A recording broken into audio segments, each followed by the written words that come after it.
legal state of affairs now? Well, the legal state of affairs is, of course, as we've mentioned, that the case, we were in the United States Supreme Court. We had won on the issue of the death penalty in the United States Court of Appeals for the Third Circuit, which is just below the U.S. Supreme Court. This court sits in Philadelphia. We won on that issue. The government immediately took it, the state government, to Washington, to the Supreme Court. And because of that, our victory never took effect. Mumia continued to sit on death row. They presented a petition in the U.S. Supreme Court, and in January of this year, the Supreme Court vacated our victory. They didn't reverse it, but they vacated it. They sent it back to the U.S. Court of Appeals with instructions to reconsider your decision in view of a decision the court had just made a week before in a case called Spizak.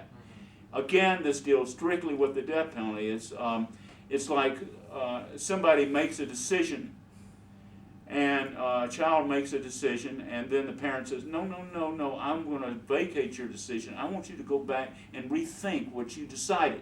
And that's what the Supreme Court has told the U.S. Court of Appeals. So when we argue this on November 9, we're going to be before a panel of 3 judges.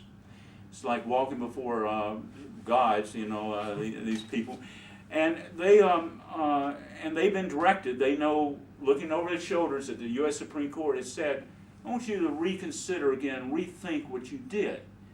And so all the chips are on the table about the death penalty. And if we lose, we will go to the U.S. Supreme Court if we lose this time. But I will tell you that only 1 to 2% of petitions to the U.S. Supreme Court are accepted. So if we lose at this level, it's really frightening. Now, if we win, this government, the state of Pennsylvania, will go to the U.S. Supreme Court. And their likelihood of being heard is much stronger than ours, obviously, because of who they are. So this is very frightening. And if this could be a train headed towards the death chamber, and what we want to do is derail that train. I finally would like to mention something, and then I'll conclude on this. There are various petitions out for Mumia. I encourage sign anything that's out there. But there is one petition, and I endorse any of these petitions. They're all good. But there is one petition that was actually crafted by Mumia and me and some other people, but this is his petition. And the name of it, and it's an online petition. You go online to mumialegal.org, mumialegal.org, and you'll see, this is from the website, you'll see on the left side somebody's hand signing a petition. You have to sign it online, no hard copies work. And this petition, the title of it is Mumia Abu-Jamal and the Global Abolition of the Death Penalty. And it's to President Barack Obama. And what we're asking is that President Obama speak out on the world stage against the death penalty, not only for Mumia, but all these people on death rows around the world, these 20,000, more than 20,000 people. And we now have over 25,000 signatures as of today. We need many more. When we have enough, and we need, as I said, much larger numbers than what we have now, we will have a distinguished international group, including Nobel Prize winners, to go to the president and present it. I will make an announcement today. This is you're hearing this first today. I haven't made this public yet. Our latest signer on the petition is Bianca Jagger, who lives here in London. And last week she signed the petition, number 25,000. I forget what number she is, but Bianca Jagger is now with us, and I'm in contact with her. I will also point out that we have 3 Nobel Prize winners who have signed, including Bishop Desmond Tutu from Africa. Danielle Mitterrand, the former First Lady of France, has signed. A number of other very prominent people. But I ask that and I know you people have been responsible for gathering a lot of signatures.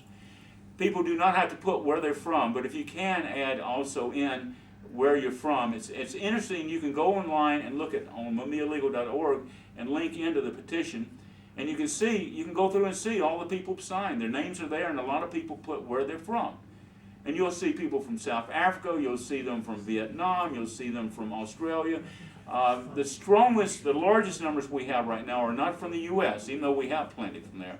It's interesting, the largest numbers we have are from Germany and France, and England now is really coming along. The UK is coming along well because, I think, primarily of your activism. And so, and even though Obama can't stop Mumia being executed, if we could get him to speak out, it will have an enormous effect on saving Mumia. So, do what you can. I just want to quickly ask, you say about back to the people who made the original decision that was vacated. Is it therefore the same judges that they're exactly the same three? And I mean, that's on the plus side. We've got the same three who ruled in our favor before. What they did is ordered a new jury trial on the issue of the death penalty, because the way the death penalty was given, that issue to the jury back in 1982, where the way the judge did it, trial judge, who was a racist, who incidentally, and I'll use the word he used, which is the most offensive word in America, he referred to Mumia as a nigger. That's his word, not mine. And he also said that he would do everything he could to help them fry, in other words, kill that N-word person, that nigger.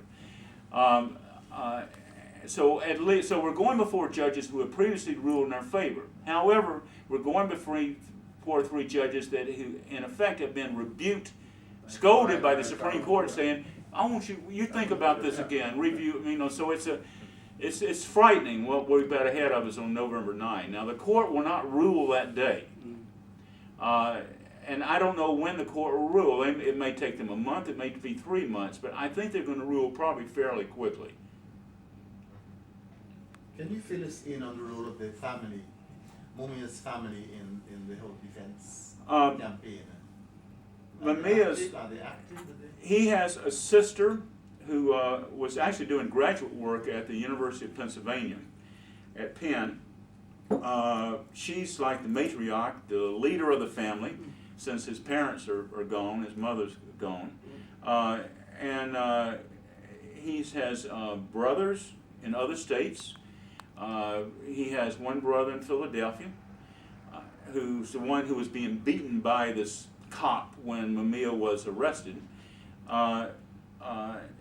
This cop actually in the wee hours of the morning. So the family, to answer your question, is very supportive and very active. My concern I always have is their safety, because there's such by the police in Philadelphia, such a strong passion to kill Mumia that I don't want them to be threatened as I have been. I'm 3,000 miles away in San Francisco. It's a little bit more difficult for somebody to try to kill me in San Francisco or harm me, but the family's right there in Philadelphia. His sister is, and one brother. So I worry about them some.